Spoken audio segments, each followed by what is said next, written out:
Right now, it is time for somebody who is indigenous to Robin Hood Radio, and that is Arthur Schwartz, the food maven.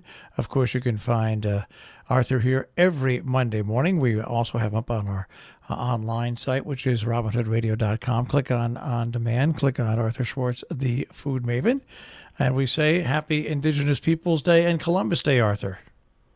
Good morning. Good morning. Happy no alternate side of the street parking day in New York City, which is, I think, mainly what people are most interested in. I was going to say, that's true. They don't have to wake up early. My cousin, let's see, last Monday was Shmini Atzeres, which is a little-known Jewish holiday, but it's called anyway. It's my cousin at dinner on Sunday night looked at her phone to see, does this warrant no alternate side of the street parking for the next day? So that's where that came from. Well, I woke up this morning not know what to talk about, so thank God it's Columbus Day, because Columbus Day is the day that we always talk about Italian food. And there's a reason for this, besides that Columbus was, in theory, maybe not, but Italian from Genoa. In Genoa, they acknowledge him as a favorite son. There's a statue of him. But I date back to the times of the beginning of time. And in the beginning of time, when I was a newspaper editor, we featured Italian food on Columbus Day, which was still October 12th then, because that was the day the supermarkets advertised Italian specials. The supermarkets used this as a day to feature Italian products. What few there were back then. Now there's everything. So it became Italian Food Day. There's actually, and I went on Facebook this morning just because I check in to see what my friends are up to, and there was my friend Erica Demain who wrote a wonderful, somewhat but ever so slightly inventive Italian cookbook.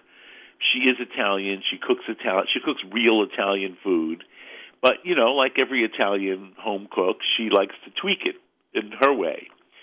So this morning, I noticed that she was making a recipe I didn't think anybody else made except me, because I got this recipe from the head cook at Cecilia's Agroturismo many years ago.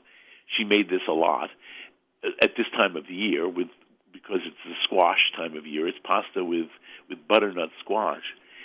And as far as I knew, she'd invented this recipe. But anyway, Erica made it almost exactly the way I make it, and it's really delicious, and it's really Italian, even though it doesn't go near a tomato.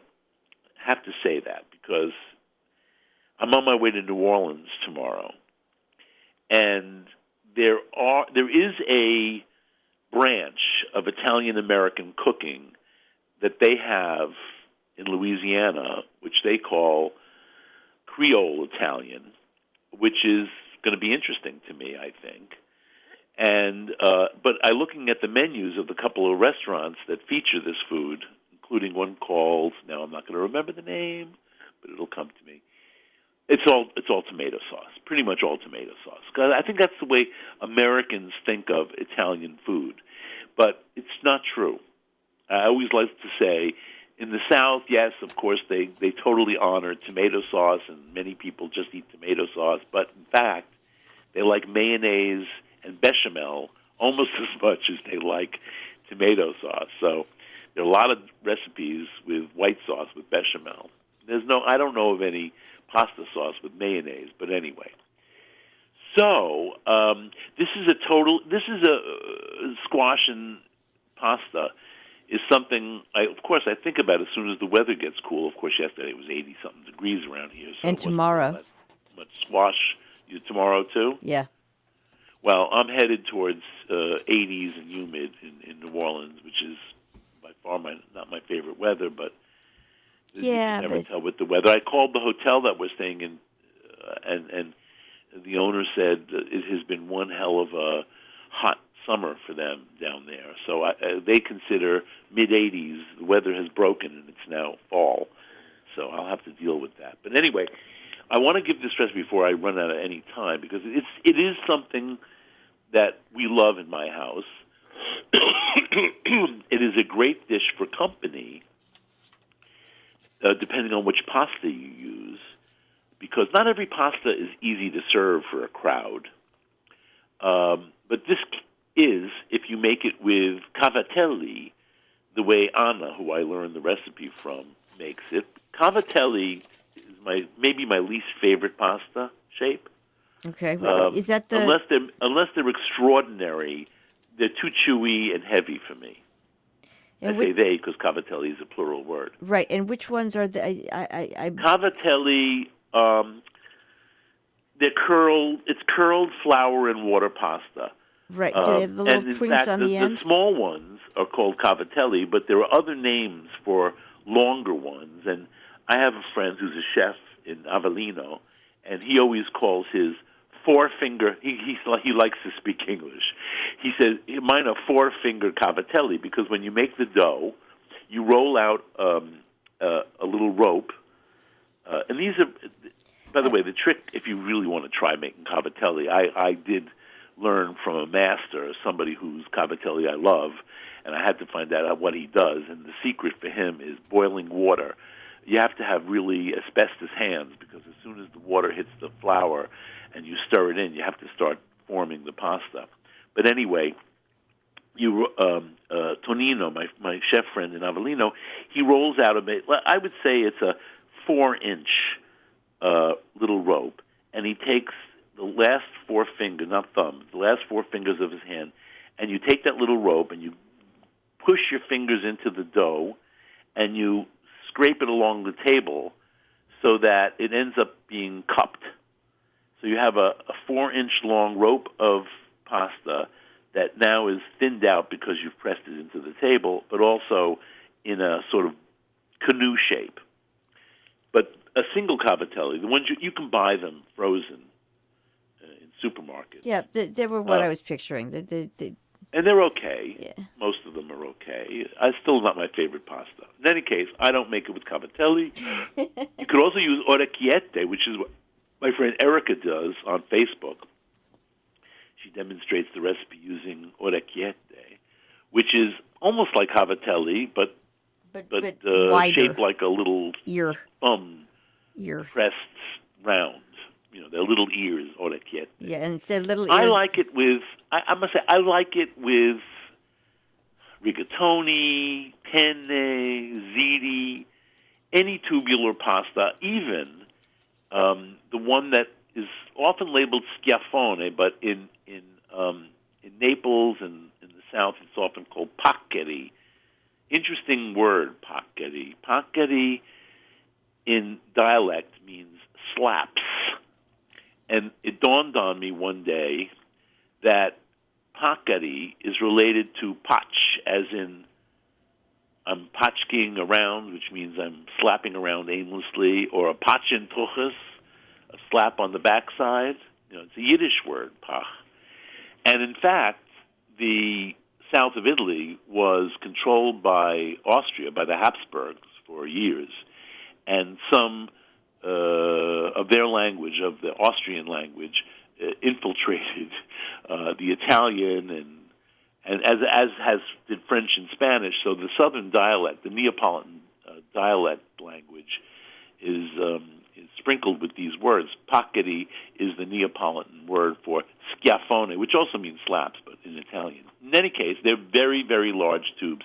And I like tubes for this because the pasta, the condimento, it's not really a sauce, but the seasoning that you put on them should get caught in the tubes. I like to get it so that when you pick up a piece of ziti or rigatoni, you're not just getting something on the surface, but bits of squash and sausage, which is what this is with, get caught in the tube. So it's a super easy recipe. You can make the condimento, the seasoning, in the morning and serve it at night. You can refrigerate it overnight. It's okay. You just have to reheat it. And so let's start with you're going to need a butternut squash. And you're going to, now peeling a butternut squash can be daunting. So I often cut it across into rings, and then could be pretty, big rings, like 4 inches at a time. By the way, I like to use the bulbous bottom of the squash, maybe for something else. Depends on the size of the squash. If it's a little squash, you're probably going to have to use the whole thing. But if you buy a big squash, you can use the neck portion, which is solid pulp, solid meat, and then use the bottom portion, which has all the seeds in it, for something else entirely. So let me start with how. So then you cut down. So you make these big rings, and if you take a really sharp knife and cut down on your board, you'll end up with peeled eggplants. What are eggplants? Butternut squash. I don't know why I said eggplant. And then you want to dice it. So either you make tiny. I noticed that Erica makes very tiny. Excuse me. I'm going to actually look up my proportions here. She makes very tiny dice. I don't, because in the end, I like to squish it down a little bit after it's soft and cooked, and I end up with dice, but cubes, some cubes, let's say half-inch cubes, and then the rest is sort of squashed squash. So this is enough for about a pound, even a pound and a half of pasta. You're going to need 2 pounds of butternut squash. And a medium butternut squash is about 2 pounds. After you've diced it into half-inch cubes, you're going to end up with 4.5 to 5 cups of squash. So that's your prep. The other prep is to take 2 links of sweet Italian pork sausage. Now, I don't love it with fennel, but sometimes you can only get it with fennel, especially if you're buying in a supermarket. But if you can get without fennel, is better. But the fennel is a nice flavor here, so it's okay. This is about a half a pound of pork sausage, and take it out of the casing. Now, Anna, who I learned this from, she adds some pancetta, but it's totally optional. It's totally not necessary, especially if you have nice, juicy sausage. So in a saucepan, at least 3-quart saucepan, which is a medium saucepan, combine a couple tablespoons of olive oil and the sausage. And with the side of your spoon, your wooden spoon, break the sausage into little pieces. It's like you're breaking up chopped meat. And continue to break it up as it cooks. It's going to lose its raw color in 3 or 4 minutes, at which point you're going to add a small, and I mean a small, onion. In the end, it shouldn't be really much more than a half a cup of minced onion. And a large clove of garlic, coarsely chopped, one of the rare times where a Neapolitan cook combines garlic and onion. And saute that in with the sausage for, I don't know, at least another 4 or 5 minutes until the onion sort of wilts. Then you're going to add the remaining seasonings. Now, I use rosemary in mine. I noted that Erica Demain used both rosemary and sage because she had it in her garden. I think the rosemary is enough, and about a tablespoon of fresh rosemary leaves, and I chop them up a little bit, and a quarter teaspoon of red pepper flakes. I think the red pepper is essential here. It's not going to make the dish, a quarter teaspoon is not going to make the dish spicy, but it's going to give it that under flavor of hot pepper. And, red pepper has a flavor as well as heat. And so add that. Now you've got your, the base of your sauce, so to speak. And add add 2 cups of water and the squash, diced into half-inch pieces. And the water should barely cover the squash. This is going to depend on the size pot you use, truthfully. Don't worry about it. Just make sure, if it's less or more than 2 cups of water, it could be a little wet one way or the other. It should just barely cover the squash. Bring it to a boil, and then adjust the heat so it simmers gently, uncovered, until the squash is tender enough to mash against the side of the pot with a wooden spoon. This takes about 20 minutes. And then you smash up some of the squash, and you leave some of the squash in cubes, and you've now got a sauce. It's really delicious, and I use it several ways. I say I cook it in pasta, a pound to even a pound and a half, so this can feed at least 6 people. Maybe if you're really hungry, 4 people. But it's really a lot of food for 4 people. I mean, some people eat a lot of pasta. I try to eat not too much at one time, but regularly. And that's it. Serve this with grated cheese. It definitely calls for, not every Italian pasta recipe should get cheese. This is something Italians like to laugh at us for because Americans tend to put cheese on everything, even if it doesn't belong there. But this case, it does belong there. And Parmigiano Reggiano is great. Grana Padano, which is very similar to Parmigiano, is great.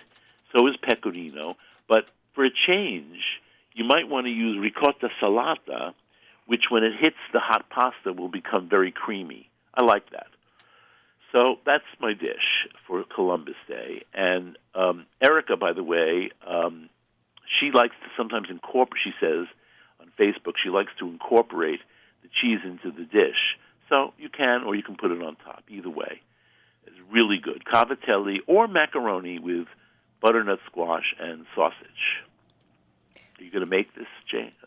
Jane? Jill? Yeah, Jane is... Is Jane making it? Yeah. Jill, are you making this? Well, what is comical is that I did a version of it. I'm sometimes a squashophobe, but I did a version of it last night with tomatoes because I always have sweet sausage lying around. And what... Oh. And but you added tomato to it. Well, I basically did to the tomato. I broke up the sweet sausage. I've been looking at sausage. Right. I broke up the sausage, and then I sort of took the tomatoes and I olive oiled them, and I just did it, and I ended up mixing.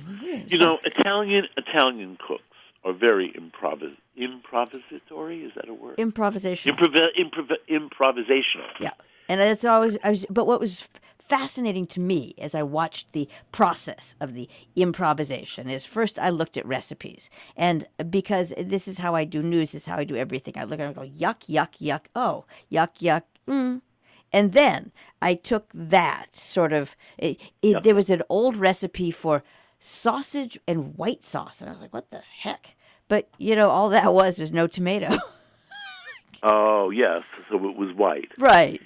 But another place I looked this morning for, I thought maybe inspiration, was I got an email from Cookster. You know about Cookster? I do not. Cookstr.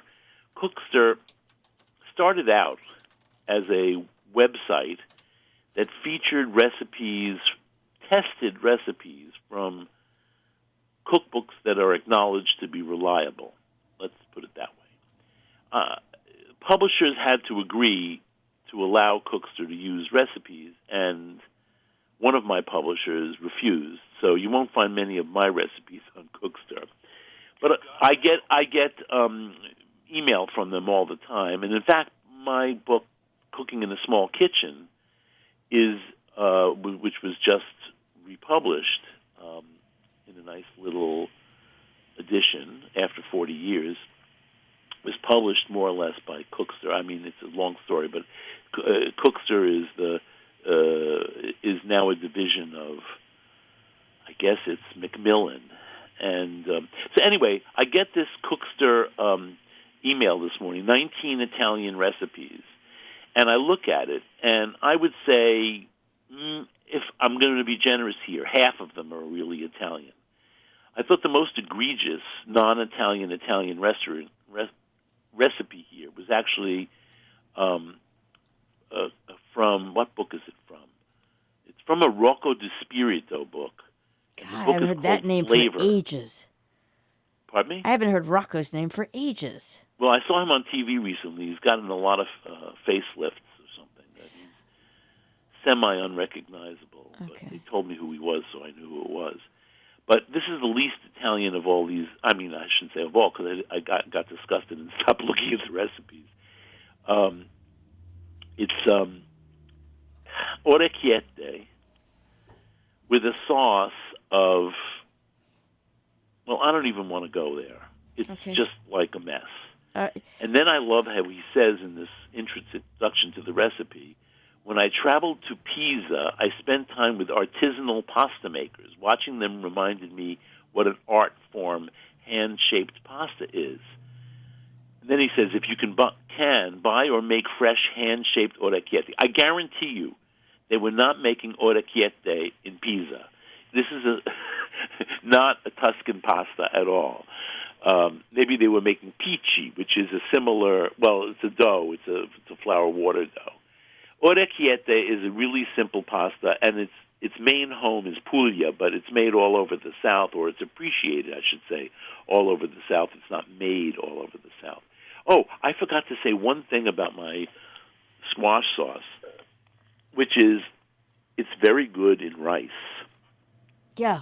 If you're a rice person and not a pasta person, you can just stir that into already cooked, slightly al dente rice and let it sit together for a few minutes.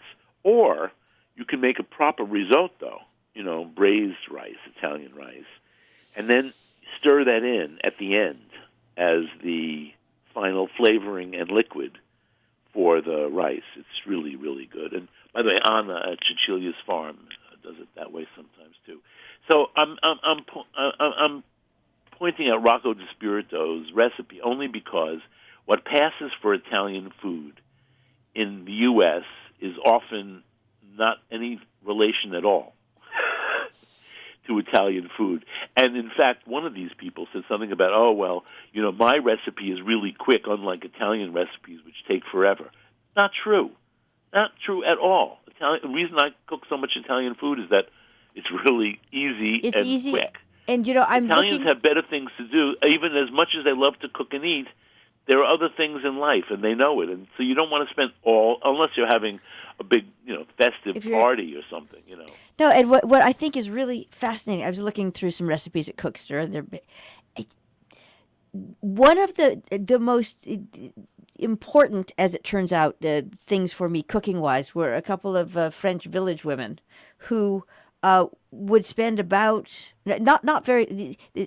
It was the south of France, and it's relevant because I missed the word. It was the south of France, and the reason that's relevant is because it's more Italian, shall we say, than Parisian. But it was just, here are the potatoes, here's the this, bang this, and not bam like Emerald, but just these are the ingredients, and these are the pretty simple things that you do with it, because we've got way more things to do than sit here and sort of massage the thing and bevel the edge of the this and the that. Speaking of Bam and Emerald. Yeah, New Orleans.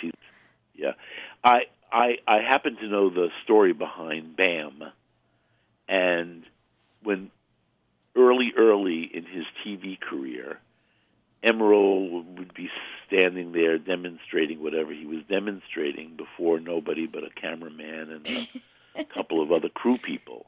And apparently he was pretty boring in the beginning. And so they would look dozy or uninterested, and so Emerald would say, "Bam!" And wake him up. To wake him up, and everybody got startled and laughed, and it became a thing. Emerald still has restaurants in New Orleans. I don't think I'm going to any of them. Have you picked your restaurants, by the way? I have lists. Yeah, I have. Are you going to do? This is some restaurant town. Now that I've done all this oh my research. God! Are you it's unbelievable? Are you exploring Commander's Palace? I want to do some other things besides eat, but nah. There's a lot to eat. We're going the gamut from dive bars where they have supposedly great po' boys to galatoirs, which is over 100 years old, still requires a jacket and a, quote, collared shirt. Yep. So we have to carry jackets with us to go to Galatoir. I have to go to Galatoir. See, I love traditional food, and New Orleans is all about tradition. Things sometimes don't change for 100 years, and I'm looking forward to Galatoirs where apparently nothing has changed in 100 years. But other places where nothing has changed in 100 years. And also, one place that two soul food restaurants. Willie Mae's Scotch House. Do you know about Willie Mae's Scotch House? I do not.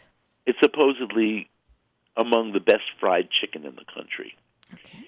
And I'm super curious, and besides that, it's only about 2 or 3 blocks from the hotel we're staying in. I'm super curious because here in Brooklyn, we have a great, great, great barbecue called Hometown. In fact, people have said this is the best barbecue joint outside of Texas. It's not strictly Texas barbecue, by the way. It's sort of a hybrid Brooklyn Texan barbecue. I mean, they have jerk ribs there. That's not Texan.